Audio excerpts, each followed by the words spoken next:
I mean, isn't that ultimately what we're supposed to do? We're supposed to shine our unique gifts out into the world. And if we're doing that, the rest of it will come. The future of dentistry belongs to the innovators. Welcome to Innovation in Dentistry. I'm your host, Shawn, and I believe that the future of dentistry is going to be unbelievably great over the next decade and 2 decades. But the question isn't that. The question is, are you going to be part of what makes dentistry great?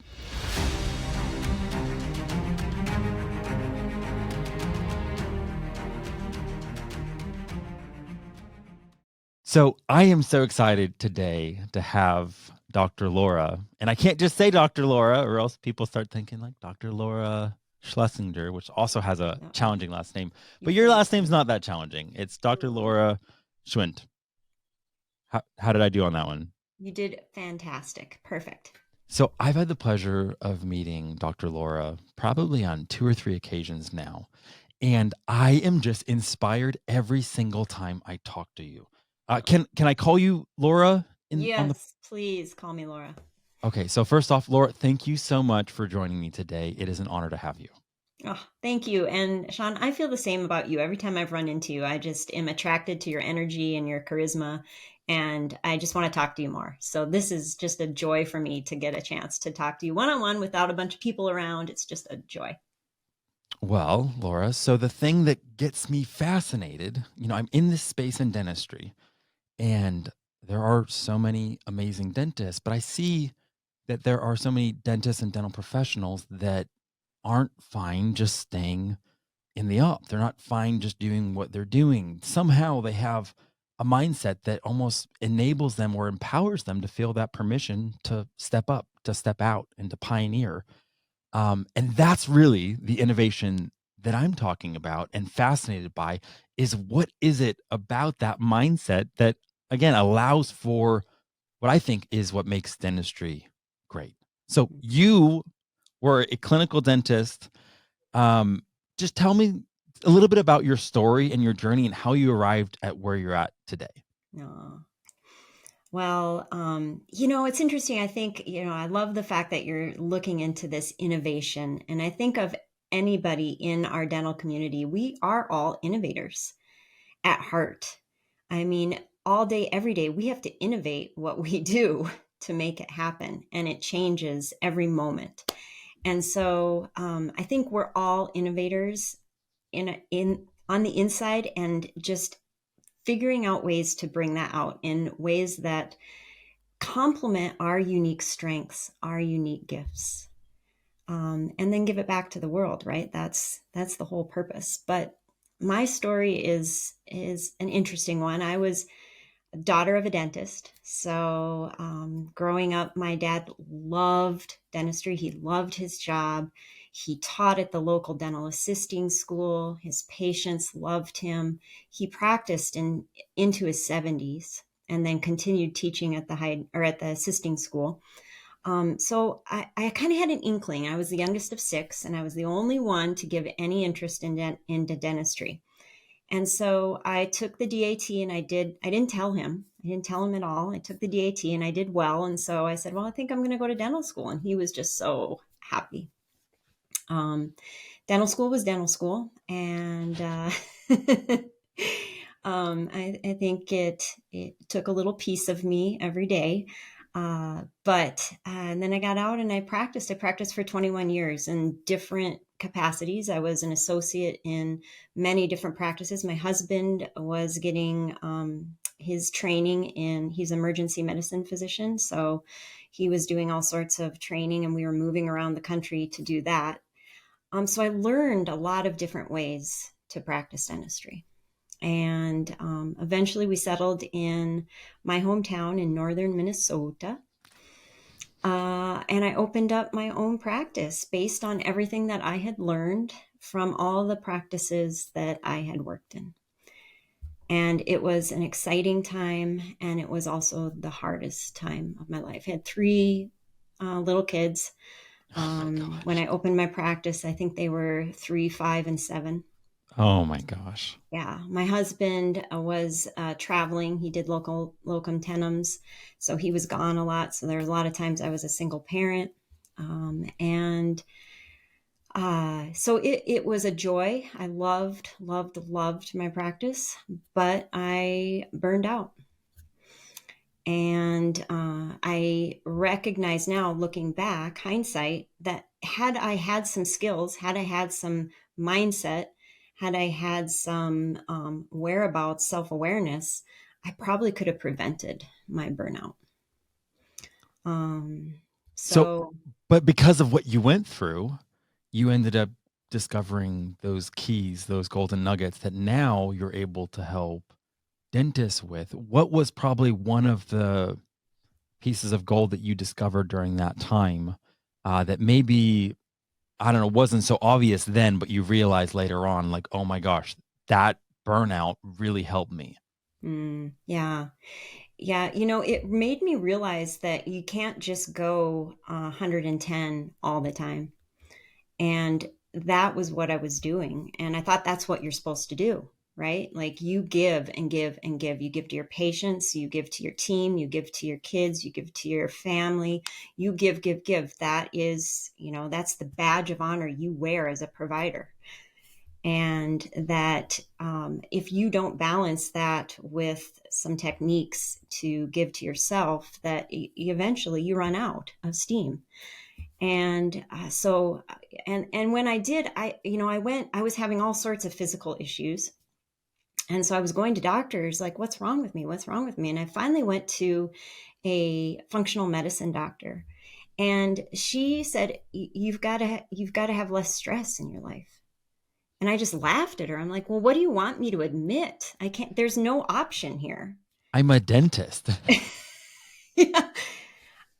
But now looking back at that, I'm like, she was 100% right. And it's a story we tell ourselves that we can't. We completely can. We have the choice to rearrange things, to do things differently.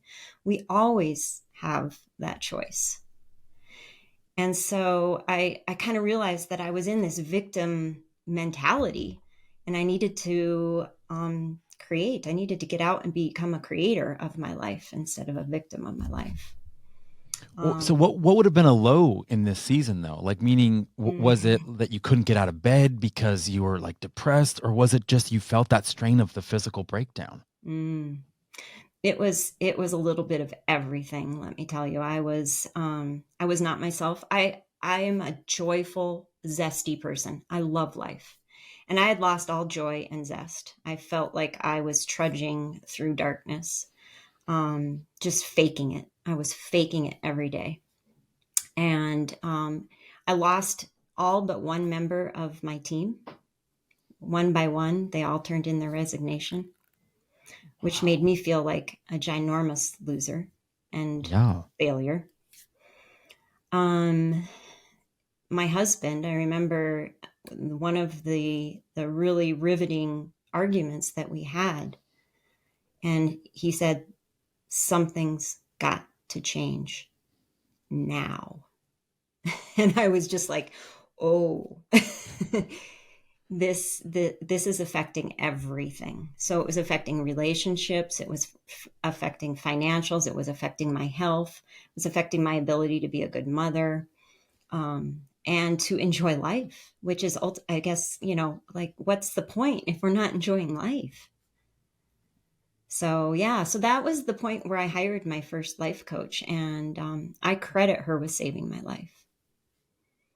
I mean, here you are. And I feel like with most people that end up struggling, it ends up being this slow fade Mm-hmm. where you just keep telling yourself, because dentists are very resilient to be able to get through dental school, to be able to handle what dentists have to handle. You're strong people, right? And so part of it is like you're saying, this like badge of honor of like, I can just work harder, Mm-hmm. do more, spread myself more, like thinner. And you almost just end up saying yes to the challenges of motherhood, yes to the challenges of the profession. Mm-hmm. And then next thing you know, those people closest to you, thank God in your situation, your husband is looking and being like, Laura, this isn't working. Mm-hmm. Like, like you're an amazing person, but this isn't working. Mhm. And unfortunately, we know all the stories in dentistry about people that didn't didn't get to take a step back. Mhm. You know, burnout eventually led to their light getting put out. Mhm. And that is the tragedy of Mhm. dentistry. And I'm so thankful in this situation that you made a decision to do something about it. So Mhm. you go to this life coach, which is, I mean, you coach now too. This probably had such a huge impact on why you do what you do today. Mhm. And Yeah. had you somehow dodged it, or I don't know, not just stepped into it fully and said, okay, like somehow I arrived here in my life.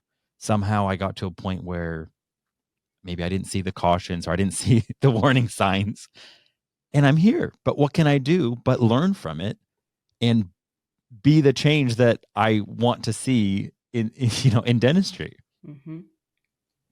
Yeah, I my original relationship with her was we had signed up for a year of coaching, and at the end of that year, I was thanking her. Just she had taken me on a journey that I had no idea. I mean, in the beginning, I thought she was crazy. Like the things she was having me do, I was just like, "How is this going to help?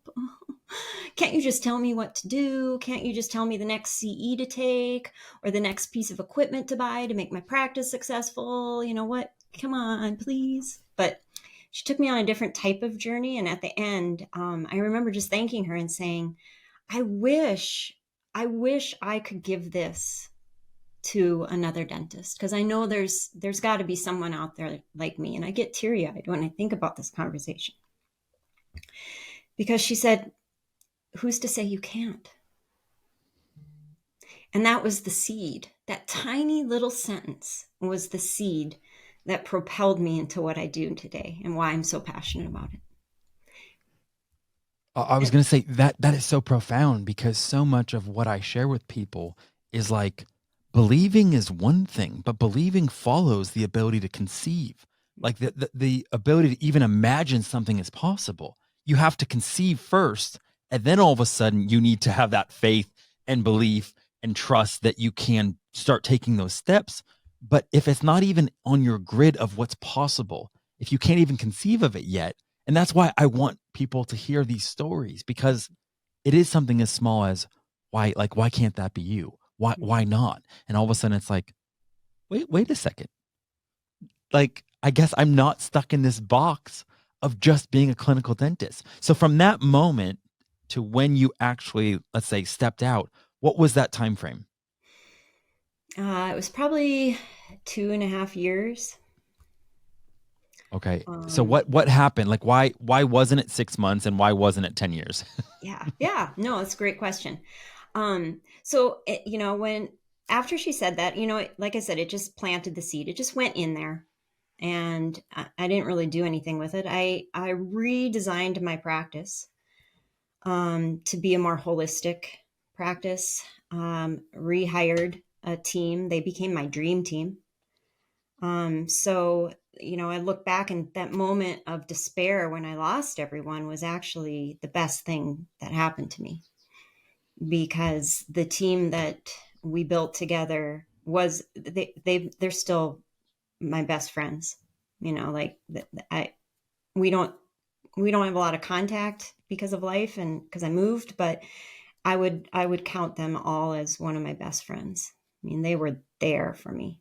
And Wow. we built this happy, holistic practice. But then my son had a heart murmur that we explored and by the urging of his doctor. And we found out that he had a genetic disorder of the smooth muscle tissue, and it was affecting his ascending aorta. It was larger than it needed to be. And so he had to go through all sorts of genetic testing, and he had all sorts of limitations put on physical things. He was 13 at the time. And so this was really challenging. And my husband and I at that time were both really busy with our professional lives. And we decided that we needed to slow down and because of this, it like woke us up to the fact that we have these three young kids and we're just seeing them on the weekends. Oh, wow. Wow. And really half of Friday or half of Saturday, we're so exhausted still that we're missing half of Saturday even. And half of Sunday, we're worried about Monday. So But that takes courage to even have that, like not just to have the awareness, but to look at it and be like, something has to change. something, yeah. So we kind of started the steps in place to changing things. We were going to downsize everything, work less, all of that. What really did it though was then we had been focusing so much on my son that we didn't really, and it's silly. We're both medical professionals that we didn't think about this, but the genetics had to come from somewhere, right? We didn't explore ourselves, and it ended up that my husband had this and he needed an emergency heart surgery because his aorta was about to blow. So Oh my. we spent about 10 days at the Mayo Clinic and he had his complete ascending aorta replaced. And at that moment we just said, that's it. We're selling everything and we're moving to the mountains Wow. because we want to experience life and we want to give our kids the experience of like just exploring. And so yeah, we started with garage sales. And then eventually we sold our house, and then I sold my practice, and then my oldest graduated from high school and we moved to the mountains of Oregon, and so here we are. Wow. I mean, what a story. Like just to think that, the last person I actually interviewed, I asked them about the dark night of their soul, and they were like, it actually had to do with being like their identity as a mom, not as a professional, Mm-hmm. but as a mom. And it's like, you know, for you, it's like not just a mom, but as a wife. You have your son and then you have your husband, and both of them, they find out there's something going on that could be life threatening, especially for your husband at that point in time. Mm-hmm. And to be like, I don't know, to just, again, the impetus for why sometimes we make that leap or we change. Mm-hmm. It's so great that you honored like family and what matters in life. Like, I think the tragedy of life is when you find yourself at the top of a mountain and realize it was the wrong one, Mm-hmm. or realize that you're alone and you're actually not fulfilled because the people you love and care about aren't there anymore. Mm-hmm. And unfortunately, family oftentimes gets sacrificed Mm-hmm. on, you know, in that drive for success. So, in the midst of that, Laura, what was some mindset that you identified either that you had to shed or a mindset that you embraced so that you could continue down that journey that you're on? Mm-hmm. That's a great question. I think the identity piece was really a challenge. For so long, I had been a dentist, and suddenly I wasn't. When we moved, I didn't know if I was going to practice or, what I was going to do, but that was right before COVID. And so COVID came and it kind of answered my question for me at that moment. I was like, this isn't the time to hop back in. But yeah, there was a lot of shedding that had to take place there with that identity, and that worth, that feeling of am I worth anything if I'm not doing what I professionally trained to do and spent so much time, effort, investment, all of that. Uh, it was the conversation with my dad. I was so scared to tell him I'm not going to practice anymore. Just because I'm, And I'm sure there was such a sense of pride of like, of the six kids, you were the one that kind of followed his footsteps, and stayed in the profession. right. So I have the most amazing dad because when I told him, he was just like, whatever makes you happy. Mm. And that it was another just one sentence seed that made me think, you know what? I can shed this story of who I am and what I tie my worth to. I can shed that. I can do whatever. I can create, So again, it was it was steps of getting out of that victim story into let's create something. And so, but yes, had to shed traditional ways of working, going somewhere to work. How am I going to work now? How am I going to create something special? How am I going to get my message across? And at first, I didn't know if I wanted to share my story. I still felt like a little bit of a failure. Um, and so I didn't know, people would say, be vulnerable, share your story. That's that. And I was just like, oh, I don't want to be. I've been the dentist that has the answers. People come to me for the answers. I figure things out. And to say, I don't have the answers, or to say, I'm figuring things out as I go, I'm building the ship as I sail it. Well, but that's some of the crazy thing is that there's no guarantees. You're going to step out and no one could give you the guarantee, hey, you can sleep well at night because this is going to be successful. This is somehow going to work and there's going to be provision, money that flows so you can keep doing some passion project. Mm-hmm. Like there's that insecurity of like, what if I just fall on my face? Mm-hmm. What if I get insecure or what if I get vulnerable and all of a sudden it like backfires and people are like, oh my gosh, she's not the doctor we thought she was. Mm-hmm. Mm-hmm. Like you had to grapple with all these things. Mm-hmm. Yeah, it's so interesting that for so long I had set my sights of success on outward accomplishments, outward things, right? And and it just doesn't happen overnight. I mean, it's a process. Um, but you come to the realization that success is an inner job. And having your own definition of success and pursuing that, so that when you put your head on your pillow at night and you say, hey, I worked hard today. I'm a better person at the end of the day than I was at the beginning of the day. And it's internal. It's not external. Yeah, maybe someone didn't say good job, or gosh, you're the best dentist ever. Thanks so much. I didn't feel that injection at all.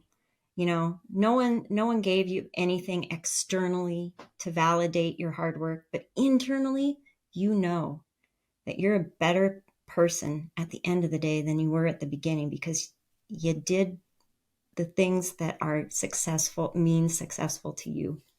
So I think that's a huge, that I guess, shedding the stories, shedding the identity, shedding the finding worth from outside, to really cultivating that inner success and that inner work of doing the stuff that makes you fulfilled and happy. And ultimately, if you're doing that, I mean, isn't that ultimately what we're supposed to do? We're supposed to shine our unique gifts out into the world. And if we're doing that, the rest of it will come. I Maybe think not on your sometimes, timeline, but it will come. but I think sometimes it's like scary knowing, I don't know. It's like even the discovery of trying to find out what is my gifting or what is my main unique gift or what is the light that I'm supposed to shine, Mm-hmm. and I know starting off in any endeavor, we typically model, right? We see, okay, here's a hero, here's someone that's successful. This is what you do, and you start off by modeling. Even like as like kids, you Mm-hmm. just look at your parents and okay, we model behavior. But at some point, to get to that place where you want to express, you want to really release something that's authentically you into the world, and almost like I feel like everybody, like you were saying, everyone's an innovator. I agree also that like everyone I feel like is an artist. And Mm-hmm. there's like a portrait that only they can paint. I'm obviously speaking metaphorically here. But the second I started viewing myself as an artist, it almost gave me that freedom of like, well, how do I want to express what's uniquely me? Mm-hmm. And yes, they're still grappling with like, well, what if I'm not enough? Mm-hmm. And what if it doesn't work?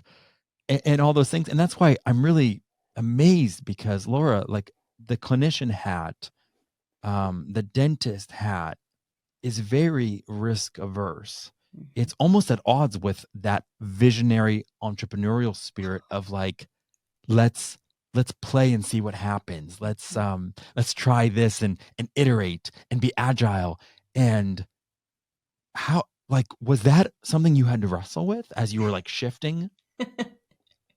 I love that you bring that up because, yeah, my husband and I talk about that a lot, actually. That, I mean, we were in, for many, many, many, many years, we operated from a fear based mentality because how much are you doing to prevent something bad from happening? Like that all day. That's what we're doing. I mean, and you're constantly thinking that way. What if this happens? What if this happens? And it's usually the what ifs are not the, oh, what if this great thing happens? Right, because you're trying to minimize liability, you're trying to minimize bad outcomes, Mm-hmm. and yet you don't really get somewhere in the business entrepreneurial space by thinking how do you minimize bad outcomes. You have to be unafraid to just interact with the marketplace. Mm-hmm. And that's one of the life lessons that I learned that took forever, Laura, was that I thought what I learned in the boardroom in the realm of theory was true. And then all of a sudden I would launch something into the marketplace, or I wouldn't, because I was almost like certain it was going to fail. But the market didn't tell me it was going to fail. I prematurely got scared and thought it would fail. So Mm-hmm. I robbed myself of the actual lesson of finding out, was there going to be alignment? Because none of us can look into a crystal ball and say, hey, if we launch this thing, if we start this new podcast, if we start this new initiative, and if we're going to serve dentistry in this way, we know exactly how dentistry is going to respond. We don't, because it's made of people, right? It's made of this, like, the market's like an organism that's always shifting, Mm-hmm. always changing. Mm-hmm. And I feel like it's less scientific than the bone structure, than the mouth structure, than like the what has been revealed through, what's clinically best for someone's oral health, and I understand that's evolving too. Mm-hmm. But I feel like that's more of a static organism than our culture, and everything like that. So you you always talk about unique stories and how it's so good um, to just embrace what it is about ourselves and own that. How do you help people discover that? Mm. Yeah, that's a great question. And I think it's one that really lends itself to life coaching. Because the whole premise of life coaching is that as a coach, we help you unlock, uncover, unleash the potential that you already have through great questions.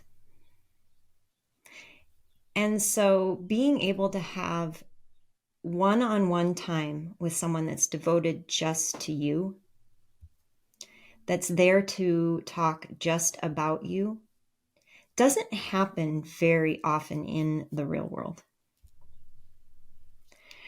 And it's shocking to a lot of people who have never had a coach and then get a true coach. Maybe they've had consultants, and so they feel like they know what coaching is. But then when they get a true coach, they're sort of surprised. And I remember being so surprised because I wanted to know about my coach. I would ask her questions about her.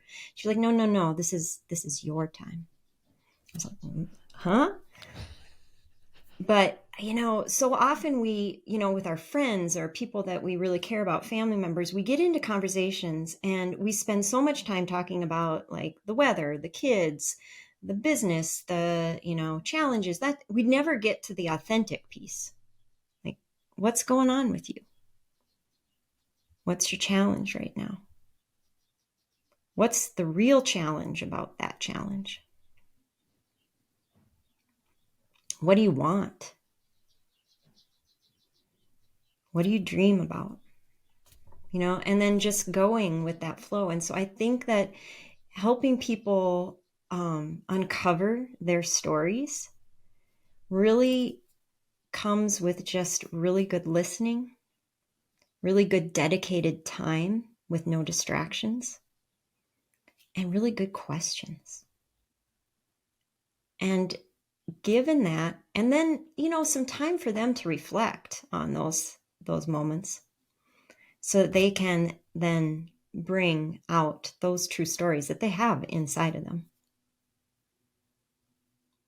So the main thing that's been driving you, I'm guessing, is still so connected to that moment where your life coach helped change your life. And you're like, man, I didn't know this sort of transformation was possible. Is this something where I can offer the same transformation to others? How did you feel the first time? And I don't know if it was your first client or your fifth client, but like when all of a sudden you felt like I did it. Like I'm able to do what I wanted to do way back when. Like, what was that experience like for you? Hmm. There's nothing like it. When you witness the aha moment in somebody else, or just that clicking, it's it's like it's like the greatest gift. It's like when I get to experience that with someone, it's like they just wrapped up the most beautiful present and handed it to me. I mean, people that are golfers talk about that the last hit that's perfect gets them back on the course, right? Yeah. It's always that. It's always like, oh, if I could do this all day, every day, I would. Wow. Now tell me, so with people that are coming to you, are there certain like tells that you can see where based off of what they're saying that they either have a like limiting belief or mindset where they may not yet be ready for coaching? Or do you just kind of understand, okay, we're going to have to do a lot more work? Like, do you feel like everybody is ready for coaching? What have you seen in your experience? Yeah, that's such a good question too. I think ultimately everybody's ready for coaching.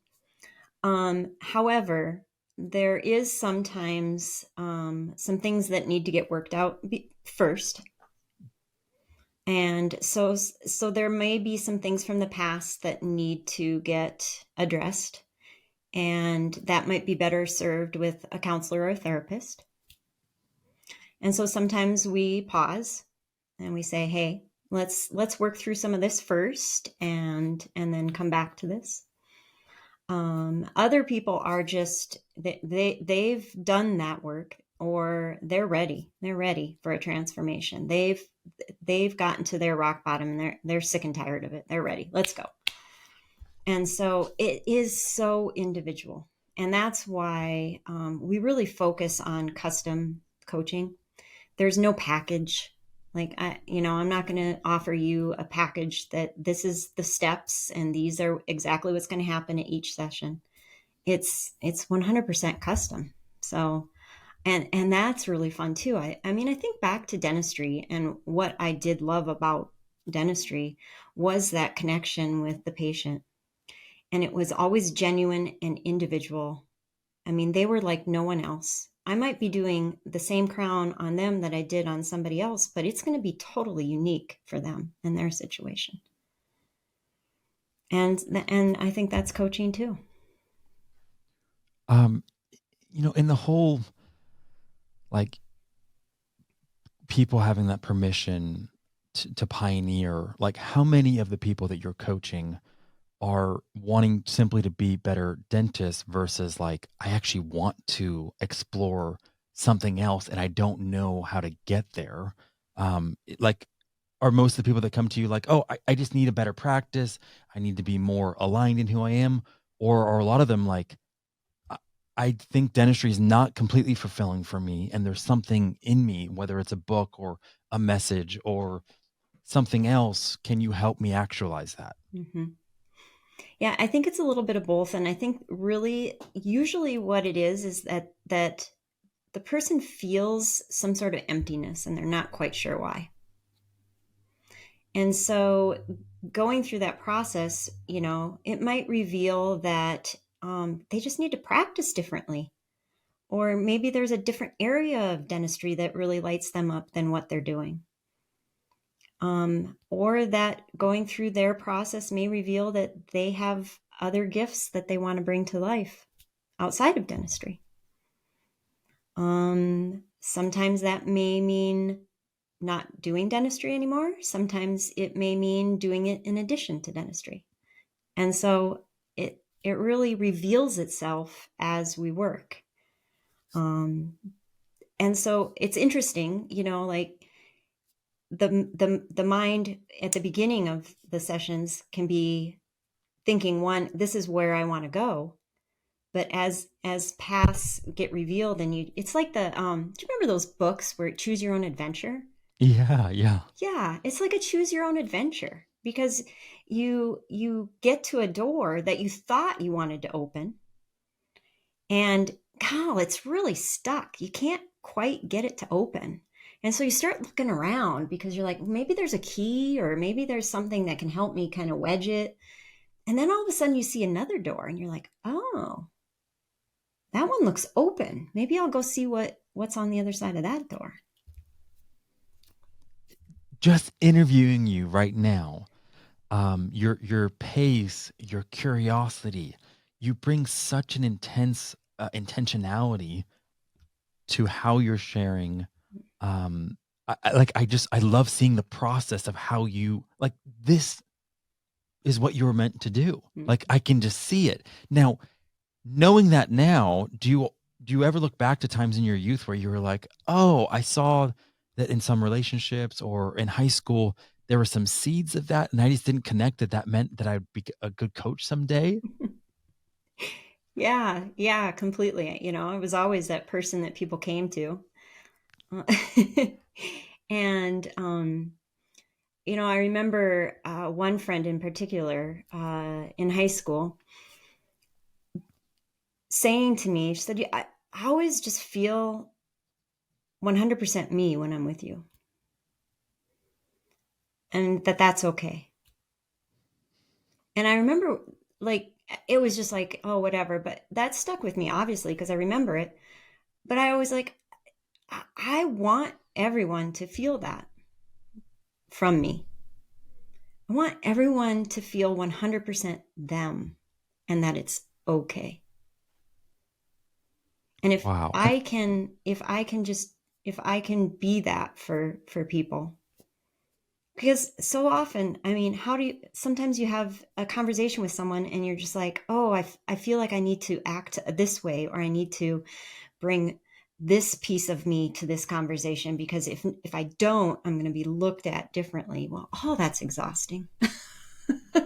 Like, I just want people to come to me and feel like because they're beautiful, and let's untap that and bring it to life, because that's what the world needs, man. preach it. Seriously, 100%. Now, have you written a book yet? Because I feel like there's a message in you that needs to get released. Mm, And I'm not saying you're not doing that with maybe the speaking opportunities and your coaching, but like I'm so curious, like what's next for Laura? mm. Yeah, I do have a book in me. Yeah, and there's also some other creative things that I love to partake in. I also just love creating bridges to bringing people together. And so, in any way that I can do that, and especially in the community that I love, dentistry, bringing people together and knowing that together we can do so much more. And Oh my so, gosh. whether that's through a book, whether that's through retreats, workshops, there's lots on the horizon for sure. And I'm kind of going down that my own path, with my own coach, as far as exploring those doors. And yeah, but we'll definitely be bringing a book to light one day. Amen. So, is there anything you're working on right now that you'd like our listeners to know about? Anything you'd like to bring attention to? Yeah. So, my business partner, who happens to be my best friend, and we operate the Mint Door, and we have lots going on with that. But one of the things that we're most proud of right now is we have a virtual well-being aware program for dental teams. And it's something that they can do in pockets of their time during the day and earn a well-being aware award, and earn CE for. And it deals with some of these well-being practices that helped me get out of burnout. And now that I see, had I used those, would have prevented my burnout. And so it's something that we're super passionate about. It's our mission to bring this to as many people as possible, because when you feel good, when you're working from a place of well-being, you can do more good. And not just for the practice, but for your families, for the community. It's a ripple effect. Where can they specifically find out about that? Is there like a website or Facebook page? Yeah, just the mintdoor.net. It's all, everything we do is there. But yeah, so that's really exciting. We have what we call an oscillation experiment going on right now, where we're helping practices really tap into the fact that when you operate from a high intensity, high productive state, you got to balance that with low intensity rest. And if we're not doing that, we're actually fading our productivity throughout the day. And so that's a fun, it's 100% free, just an experiment that you run at your practice for a week and see how it works. So those are just some of the little techniques that we are infusing to help bring awareness, especially May, Mental Health Awareness Month. Just bring in that awareness to the fact that our emotional and mental well-being, our mindset, is really at the core of how successful and fulfilled and happy we are. Oh my gosh, 100%. So I love asking this in the spirit of honor. Who has helped you in your journey that you'd like to recognize as like an innovator or a pioneer? So I owe so much to the certification program that I did my life coaching through, which is Heroic Public Benefit Corporation. And the founder of Heroic is Brian Johnson. And I look up to him and his ideals and his teaching every single day. Still very active in my coaching community. And right now, there is just a plethora of material that they provide actually for free. But just in living your true best self, he models it. And so, like you say, we model people. Like that's somebody that I look up to every day, and it really infuses me, it really inspires me to bring that into my day. And so that's somebody that I looked up to. More personally, my daughter. My daughter is an amazing human, and there's not a day that doesn't go by that I think, wow, she's so self-aware.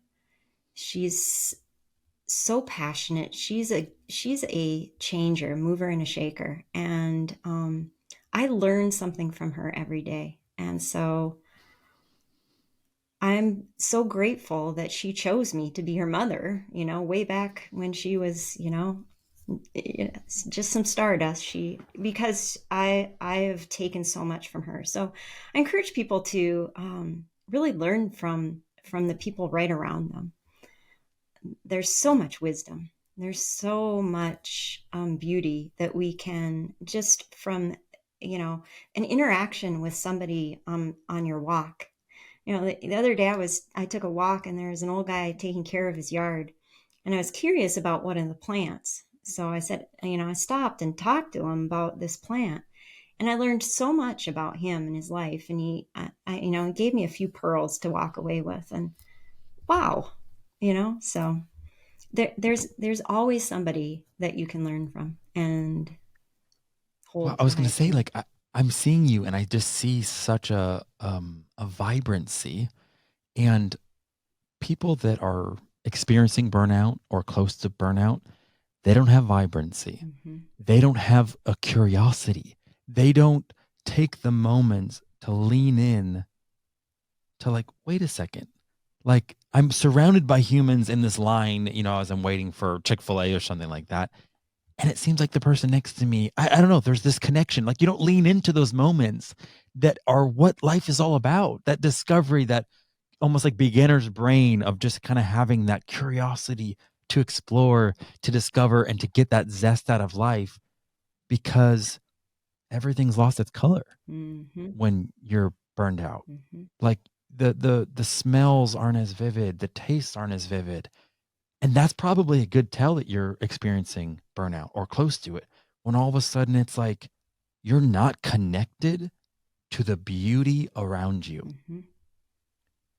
And I just see that in you. There's such a vibrancy.